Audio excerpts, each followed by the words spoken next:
Yo, it's your boy Jay Benson and your boy Jerry for welcome back to the Straight to the Point podcast, season 3, episode 34. On today's episode, we'll be discussing the newest coaching hire in Dallas, Brian Schottenheimer. Then following that, we're gonna talk about the Chiefs, how they got back to the Super Bowl, and then the Eagles, how they pummeled the Commanders. All right. Before we get into any of that, as always, we want to thank God for waking us up this morning, allowed us to talk about sports. It'll be something that we love to do. Without him, we would not be here right now. So let's go ahead and let's get straight to the point. Mind y'all, I am a little under the weather, so if you hear it in my voice, so if I start sneezing, coughing, whatever, then that's just a little heads up that I am under the weather. But They got COVID.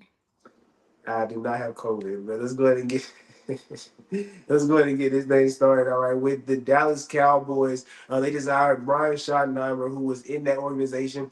He was the offensive coordinator, but he didn't call plays. But he's been in the organization for 3 years, and they decided to give him the head coaching job. I want to go first on this one because I've been waiting since Friday to discuss this. All right, a couple years ago on the podcast, I talked about how the Cowboys are a unique team, right? This is a team that every year is Super Bowl or bust, even though I don't believe they have a Super Bowl or bust team, right? I don't think they're good enough to win a Super Bowl, but that pressure is there because you're Dallas. And I think a lot of it has to do with the fact that Jerry Jones, he getting older, right? More days behind you than ahead you. Let's be real. And I thought that he wanted to get a ring before it was all said and done. But now I done changed my mind. Like the moves that you're making are showing me that clearly you're not prioritizing winning, right? Let's just put this all into perspective, right?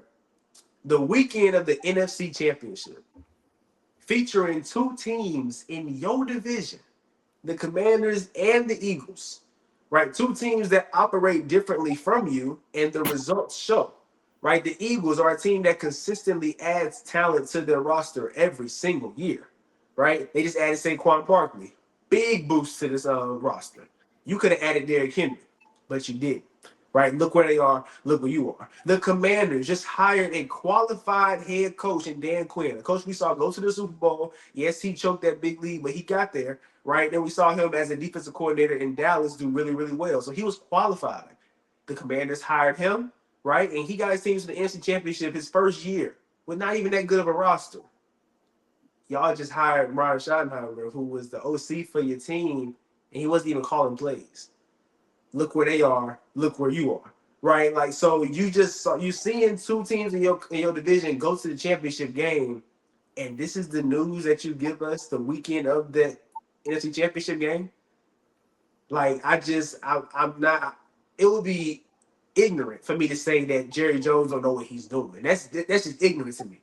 But clearly, I don't think he's prioritizing winning. Because if you're so worried about winning and you're so worried about getting to that ring before it's all said and done, why are you hiring a test dummy? That's what this is. This is a test dummy. We're testing this out because he's never had a head coaching job before. He's been in the league for 28 years, Jared.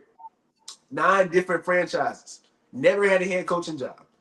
So clearly, and this year, he was not a head coaching candidate for any team. So nobody saw this guy being a head coach but you, Jerry Jones. And I wonder why. Maybe it's because he's been in your organization for 3 years. Like I said, 2 years as a consultant. No, 1 year as a consultant and 2 years as an OC. And he sees how things go in your organization. So why not just hire inside my organization, right? So I can keep control of what's going on. Because he knows. Schottenheimer knows that Jerry runs the show, right? He knows that because he's been in that organization for 3 years. So why not just hire somebody that's in my organization? They know how things go. I'm not going to butt heads with them versus hiring somebody that can come in that's way more qualified, that can come in and probably change the culture and help us win football games.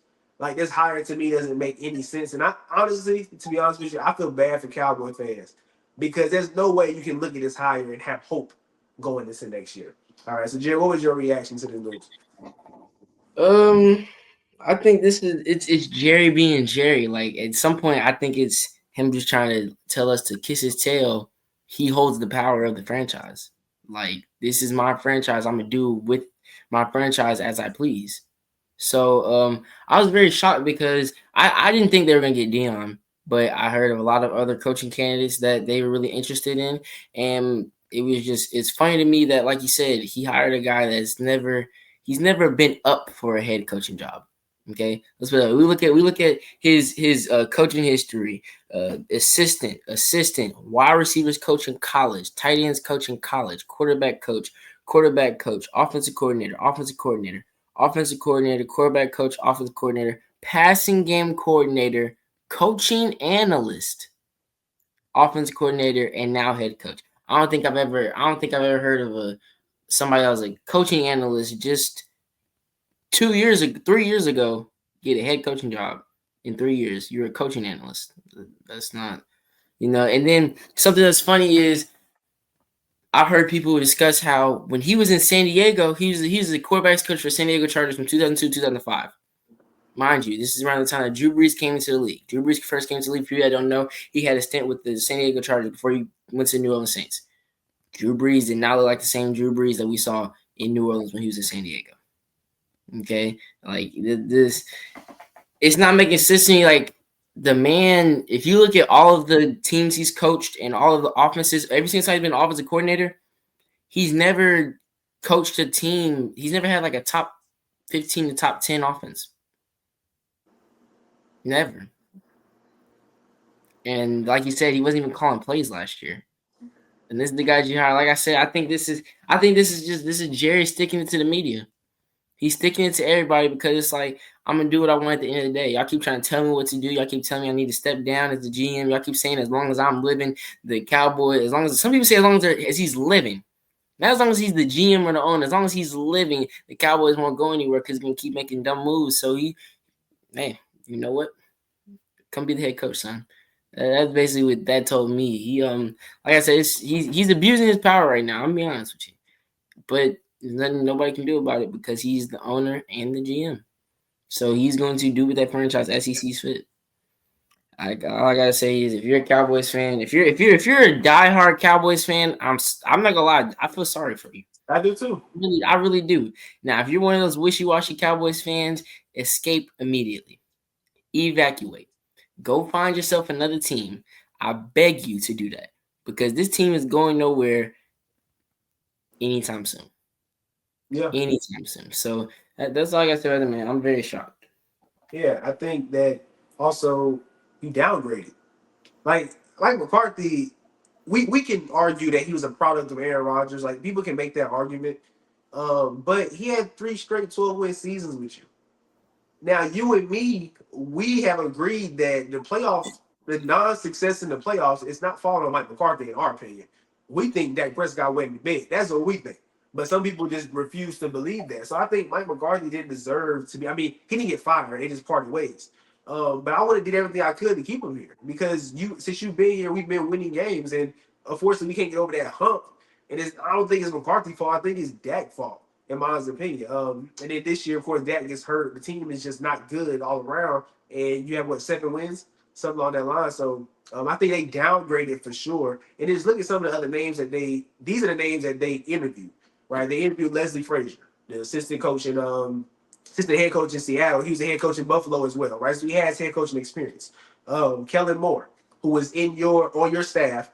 Now he's on the staff for a Super Bowl team. That makes sense. The offensive coordinator for a team that went to the Super Bowl. I want to replicate that. It's a copycat league, right? So that makes sense. And then of course we've heard names like Robert Saleh. They still out there. I don't know if the Cowboys interviewed him or not, but he's a way more qualified hire than this. And I think about even names like Ron Rivera. Where is he at? Right? You could have. There's so many ways you could have went with this and got somebody to at least fool us and say, you know what, they tried because they went and they got a qualified coach. You got a nobody, unfortunately. Like his father was a really good coach for Kansas City a long time ago. He old school coach. But I mean this does nothing for me. Like there's no way I can see y'all having a better season than y'all did this year. Honestly, but that got hurt, so that's not fair. That's not a fair assumption. That's not fair. But I do not see y'all making the playoffs for sure at all. This move doesn't tell me. And then Jerry Jones, of course, last year he said he was going all in, didn't upgrade the team. So if you do it again this offseason, you already got the Commanders in your division. You already got the Eagles in your division. The Giants I think Brian Mabel was a good coach. He just doesn't have a quarterback. If they get a quarterback, who knows if they can do what the Commanders did? You never They know, need a right? GM. They need a Huh? GM. Oh, the who? Who? The Giants. They need a GM. They need Yeah. a general manager. Yeah. They need to fire that man. He needs to be Yeah. gone ASAP. Yeah, 100%. We've had a discussion before about Saquon, but those teams in your division alone, right? And then you got the NFC North, right? NFC South, maybe Atlanta, the Bucks. So you like I just don't. This does nothing for me. This doesn't move no needle or nothing like that. Jerry Jones being Jerry Jones, and like I said, I used to back for the man. I used to say, man, Jerry wants that ring before it's over. No, you don't. No, you don't, because your moves is telling me that you don't. All right. I think he realized. I think he realized that once he gave Dak that contract, it was over. So hey, might as well hire this guy. You're right. That's the first mistake I think. And people will argue with me all the time about that, but that's the first mistake I think he made was giving Dak all that money. I mean, you can resign Dak, but don't make him the highest paid player ever. Like that just still makes me sick to my stomach. Just saying it, right? But and also you and me agree that we don't think Dak is going to ever get you to where you want to go. So I think it's better to just at that time get rid of him. Let's start trying to figure something out. Versus now you're stuck with him for another 3 years. So we'll see how this goes. But let's go down to Kansas City, Chiefs Kingdom.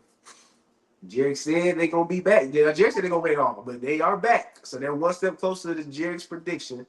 We saw the Kansas City Chiefs beat the Bills 32-29 on Sunday night. Jerry, your reaction to this game?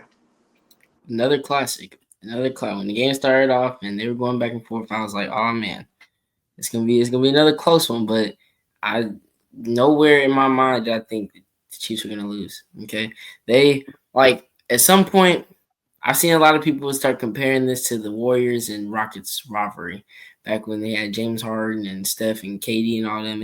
It's like they just can't find a way to beat the Chiefs. No matter what happens, they can't find a way to beat the Chiefs. And I mean, I told y'all the Chiefs are gonna win. Okay, it's the Arrowhead Invitational.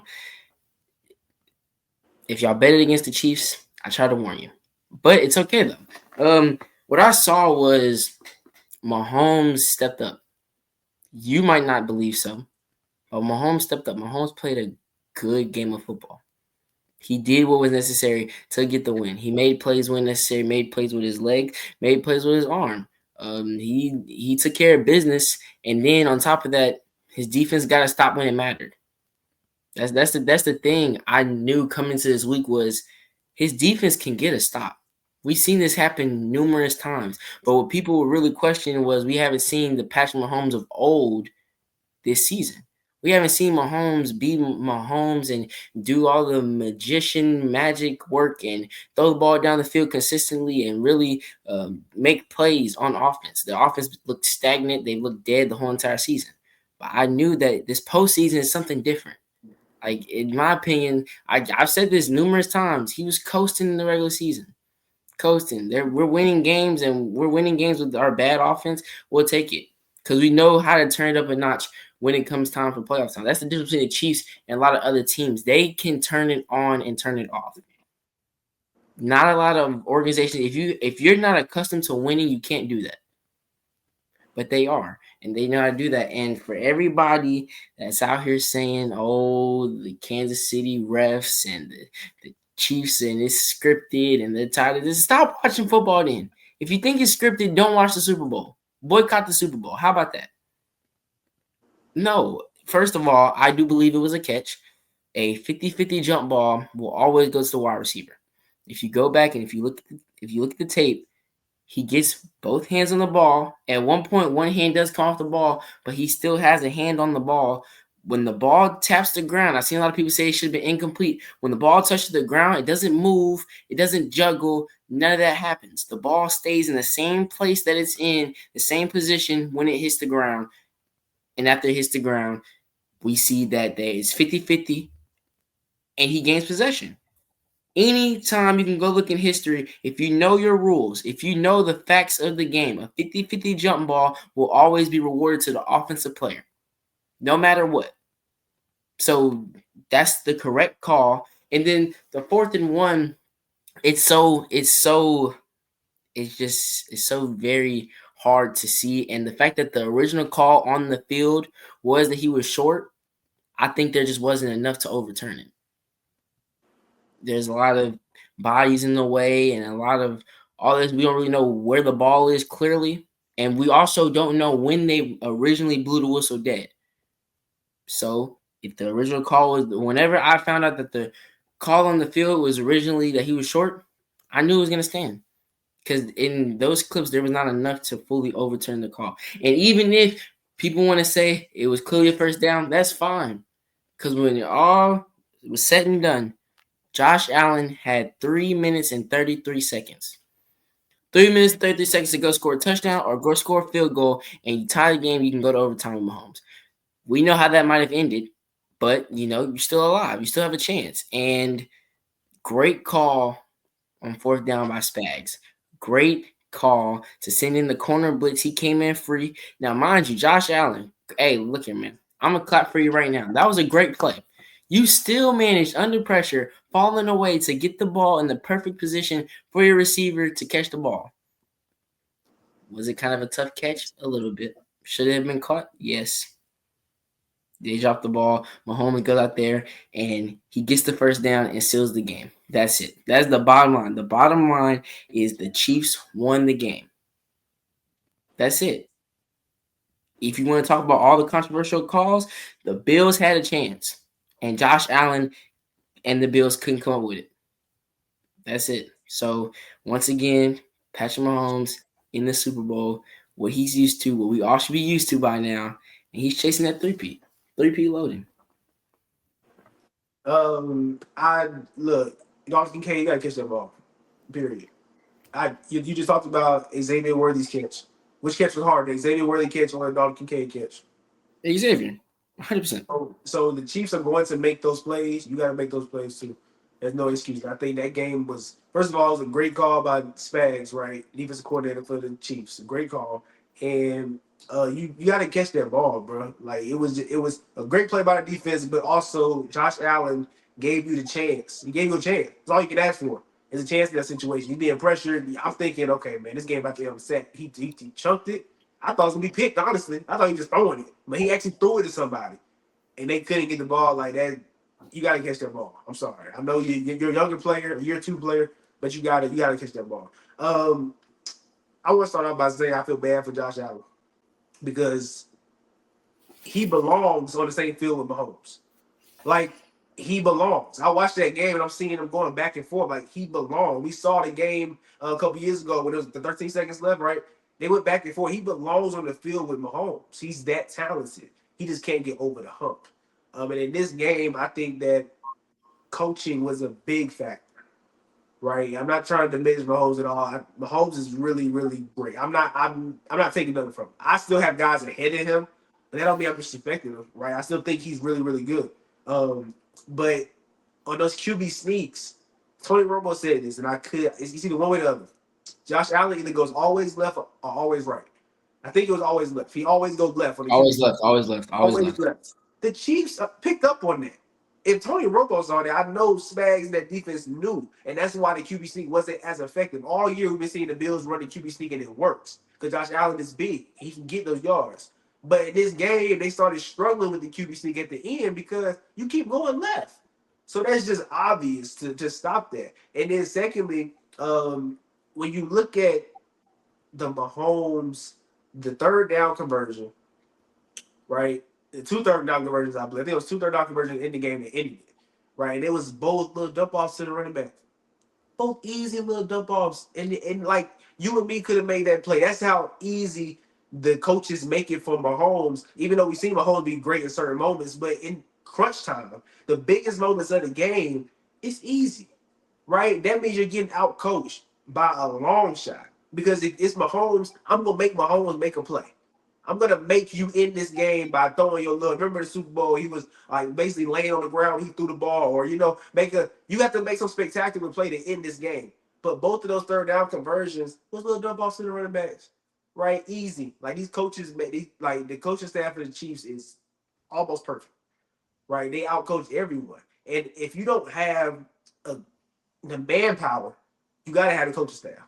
I don't think the Bills had the manpower for this matchup. I don't think they did, and they definitely didn't have the coaching staff, right? And so in this game, man, congratulations to the Chiefs. I picked the Bills because I didn't want to see the Chiefs here. I wasn't as confident in the Bills pick as I am for the next matchup. We'll talk about that later. But hey, shout out to the Chiefs for making it back, man. And also, I do want to say this for the Bills moving forward. We're probably talking about them in the offseason and everything like that. But I just mentioned a couple seconds ago, if you don't have the manpower, you got to have the coaching staff, right? But you got to get the manpower to it. on that D line for the Bills, there's not one person that I can say, okay, on fourth down, third down, they're going to make a play. Greg Rousseau is good, but I'm not betting on him making a play to end the game. Right? Ed Oliver's good, but I'm not betting on him to make a play to end the game. Von Miller, he ain't got it no more. It was so many times on third down, I said, okay, come on, Von gonna get the legendary strip sack where he gonna end this game, and he couldn't get there, right? And when you think about the conference you're in with Mahomes, with Lamar Jackson, with Joe Burrow, if Josh Allen go score a touchdown and put you up, right? Let's say it's under 2 minutes left, right? You want to have somebody on that defense that can close the game out. Because Josh Allen always can't close it out. He might score, it's a minute and 12 left, or it's a minute left, or 40 seconds left. You got to have somebody that can end the game for your defense. Tyrell texted me during the game on that 4th and 5. He said, hey, it's Chris Jones versus Josh Allen. Who will make the play? Right? Best on best. The Bills don't have that. They don't have anybody on that defense that you can say, okay, they gonna come make this stop, or they'll get this pressure, or they go, you know what I'm saying? Like we saw Jalen Carter close out the game against the Rams, right? They don't have that guy on that D line. I think they have to get that if they want to beat the Chiefs. I think the best way you can possibly compete with this team is if you have a D line or a very special edge rusher, somebody that can disrupt the game a little bit, at least a little bit. All right, but that's that. All right, the Chiefs, they headed back to the bowl, and they about to go against the Eagles, man. Fly, Eagles, fly. All right. What's that saying that Jalen Hurts got? Rain, sleet, or snow? The Eagles train to go.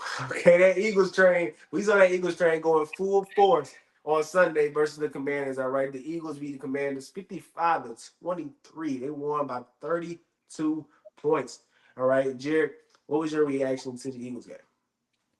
Um, First of all, great season, Washington. Great season. You're ahead of the curve. You're ahead of the curve. Now it's time to just get better. But I've always heard people say the way you get a girl might be the way you lose her.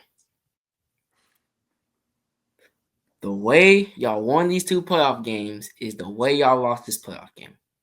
Y'all shot yourselves in the foot the whole game. Now, mind you, you probably couldn't have gone toe to toe with the Eagles in the first place. But it don't help when you're giving them the ball back. And these are just like simple ball security. We have to hang on to the football. You're out here getting the ball punched out of your arms, getting it taken from you. Like that just can't happen, especially against a team as good as the Eagles. You do not want to turn the ball over against the Eagles because they will make you pay for it. But the Eagles are scary. I would say that the Eagles are scary. Like you said, they have a complete roster. They have a complete roster from top to bottom. You said if you don't have the coaching power, you have to have the manpower, right? They have a complete roster from top to bottom. They have people that can get pressure in there. They have the best linebacker in football right now. They have a secondary. Then on top of that, they have the best offensive line in the league. They have the best running back in the league. They have a top quarterback in the league with playmakers on the outside, AJ Brown, Devontae Smith, Dallas Goddard. They were just too much for Washington. They were too much. That's all it was. Like Washington, I don't think in any no matter if we played this game 10 times, if we played that game 10 times, all 10 times Washington would get beat. Just because of the fact that it's just y'all don't it's no disrespect. Y'all earned y'all way to get here, but y'all don't even belong on the field with them in the playoffs. And that was shown. 55-23. First play from scrimmage, Saquon Barkley doing Saquon Barkley things, taking it to the crib. Like that wasn't we've said this before. The reason why this season was so special for Jaden Daniels is because of all the rookie quarterbacks with success. Ben, even CJ Stroud last year, all these quarterbacks that have had success, they had a defense. Jaden Daniels' defense was not that good. And like you can look at statistically, all the rookie quarterbacks in terms of defensive points, their defenses were all top 3. All the great rookie quarterbacks in history. Jaden Daniels' defense was like 16 or 18 in scoring in terms of defense.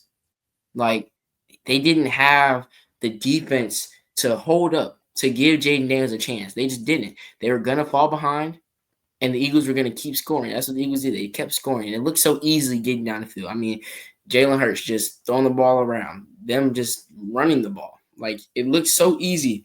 And for all the people that said Jalen Hurts not this, he's not that, he proved it to y'all. Like y'all just gracefully bow out right now. He proved it to y'all. He's making throws. He's doing things with his legs, with his arm. Like he can do both. We've been trying to tell you he can do both.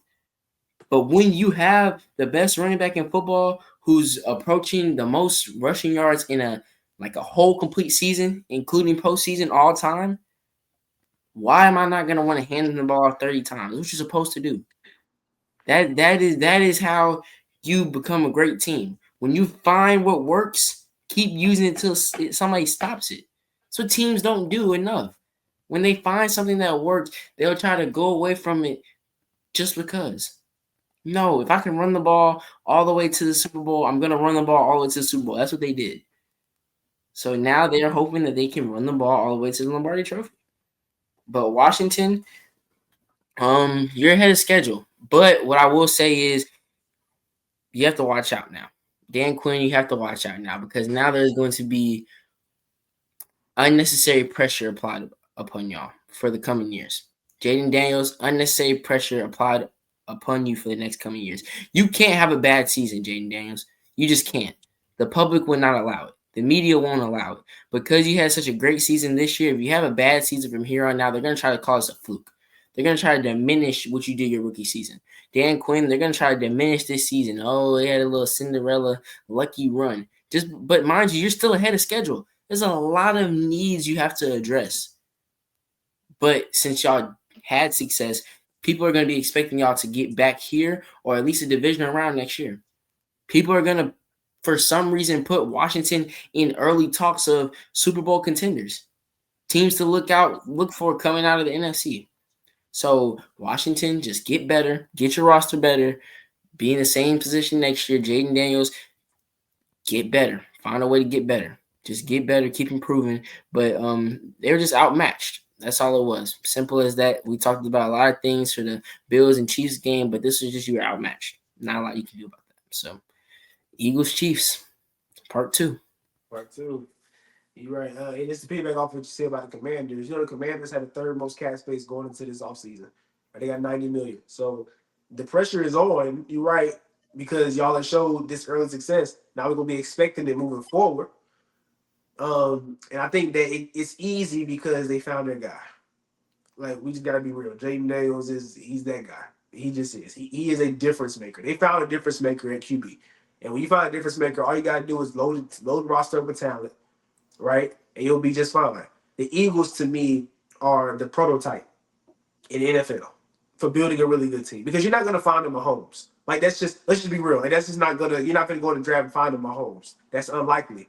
So find you a good quarterback. You find you a really good quarterback, Jalen Hurts, right? And keep constantly adding talent around the team. And you saw what the Eagles did, right? The first year with Jalen Hurts, they wasn't that good, right? And they got better every single year because you continually add talent to this Eagles roster. Same thing with the Commanders. Keep adding talent. You found that QB. So that's my little nugget to the Commanders. But Jared, we watched Gladiator not too long ago, so we want to see Gladiator 2. And what did Maximus say? What's the famous quote he says in that movie? Are you not entertained? Are you not entertained? For all you Jalen Hurts critics out there, are you not entertained? Okay, we just told y'all last week that when he needs to put the ball in the air, he will put the ball in the air. All right. Jalen Hurts, 20 for 28, 246 passing yards, a passing touchdown, and also 3 rushing touchdowns. And I want to just put this out there. Since 2022, so I did this myself. I got these numbers myself. Since 2022, the year where the Chiefs and the Eagles went to the Super Bowl, right? I'm counting that playoff run in 2023, 2024, right? Mahomes has played 9 games because he went to the Super Bowl twice. And then, of course, Jalen Hurts was a first round exit last year. So it's 9 games versus 7 games. But listen to these numbers. Mahomes in 9 games, 1,895 passing yards, 17 total touchdowns, 1 interception.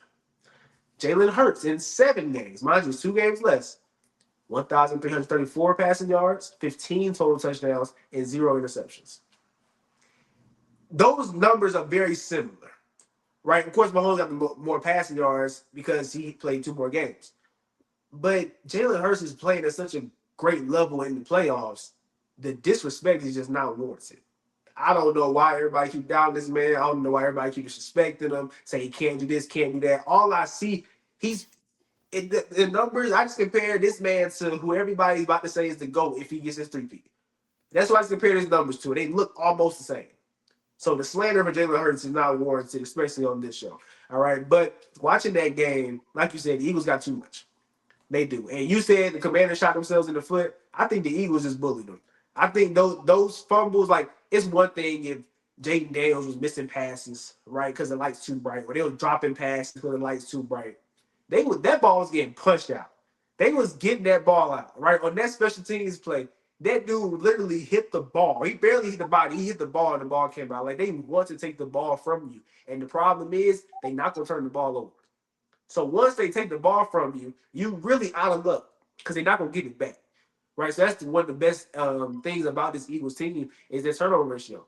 It's great. They're gonna take it, but they're not gonna give it to you. But Jalen Hurts did his thing, but then Saquon, 15 carries, 118, 3 touchdowns. And when we watching the game, we texted each other.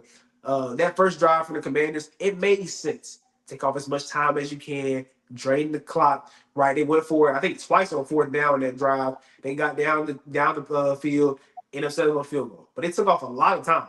Right? If you want to beat this Eagles team, you want to win the possession time, right? That makes sense to me. But the Eagles have the ball in one play. They took it to the crib. Like that's how good this team is. You can try and strategize and say, "Look, let's beat you in possession time, but we gonna score when we get the ball anyways." So it really don't matter. So that was a great win by the Eagles. And if the Eagles would have won this game by 10 points, by 14, even by 20, maybe even by 3, 7, something like that. If it was closer, we would have been like, "Okay, they won, but they were supposed to win, right?" They were supposed to beat the Commanders, but they beat these boys by 32 points and put up 55 points. Like that was a performance where they said, "Look, the Commanders don't belong on this same level as us." Right? For everyone that said the Commanders will get the upset, I got the Commanders beating the Eagles. Jay Daniels playing better than Jalen Hurts. They said no, bro. They're down here. We up here. So that Chiefs game, that Chiefs victory was a really good victory. This one was just as good because of how much they beat them by. Like I said, if it was a 10-point game, we'd been like, okay, y'all supposed to win, cool, whatever, you know. But they beat them boys by 30. I don't know the last time I seen an NFC Championship game be decided by 30 points. Right. So they showed their dominance. And hey, on the Nola. We're going to New Orleans now. Man of the boot. Hey, down in the Man of boot. the boot. And whatever happens, happens. All right. But like I said, man, rain, sleet, or snow. The Eagles train to go. All right. But that's Well, it. well, well, well, good for y'all playing in the dome. So you don't got to worry about none of that. You're right. You You ain't got to worry. That's even in the better. dome. You don't got to That's worry about even none of better. that. You ain't got to worry about no rain, sleet, or no snow. All right. But we're not getting into that matchup. All right. We'll talk about that next week. This is not Super Bowl week. All right. But I'm very anxious to talk about that. But that is it for today. For Straight to the Point podcast. All right, we got in, we got out. Y'all stay blessed. Make sure that y'all, well, I was about to try to promote the Pro Bowl, but I'm not even going to watch it. So y'all do whatever y'all want with that. All right. Just take a peek at the skill games when they drop on YouTube afterwards, and then enjoy your weekend. Don't enjoy your week. Go spend some time with your family. Go watch a movie. Which have family movie night, family game night. Do something. Spend time with your loved ones, but don't waste your time watching that mess. They need to. It's bad. At this point, they need to just play Madden, and whoever wins, they Have a bad comes tournament. have a Madden tournament. At this point, this is ridiculous. All right, man. But that's it from your boy Jake Best and your boy Jared. Y'all stay blessed. Much love.